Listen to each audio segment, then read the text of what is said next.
The election's over. Minnesota Democrats win the trifecta, taking the House, the Senate, and the governor's office for the first time in a decade. Tonight, those same Democrats say even they are surprised. Governor Tim Walz said that he thought the DFL had only an outside chance to win the legislature.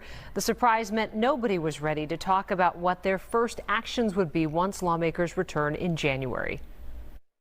And I believe our caucus is committed to progress and want to put behind us the divisions, the fear-mongering, and the stalemate that has become endemic in the legislature.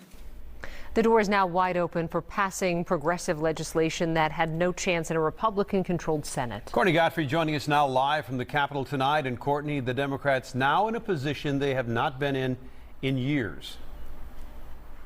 That's right, Randy. And Minnesotans should expect to see bills that were stalled on the Senate floor, or maybe didn't even get a committee hearing the last several years, to get new life in this Democrat-led legislature. Many of the progressive Democrats in the Democratic Party, they view this as a mandate for change, and this is their opportunity to do what they want. While the Republicans warn of mass spending and progressive agendas, the Democrats are clear.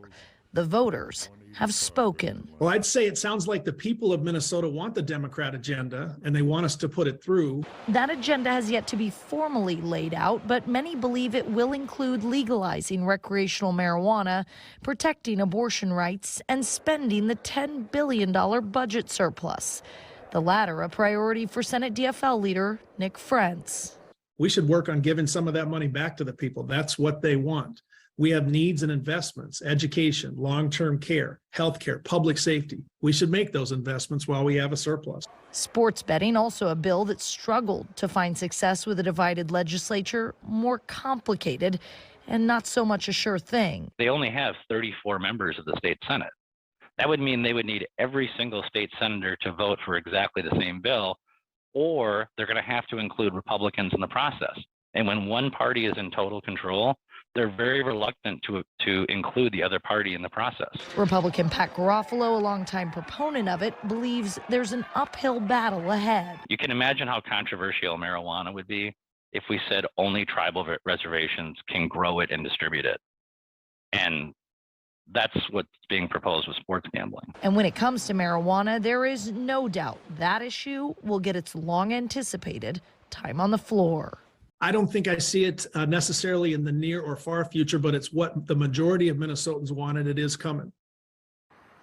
Yeah, I expect to see a lot of bills being passed this legislative session. In a statement, the outgoing majority leader, Republican Jeremy Miller, saying that they will continue to fight for keeping life affordable for working Minnesotans and seniors. Reporting live in St. Paul tonight, Courtney Godfrey, Fox 9.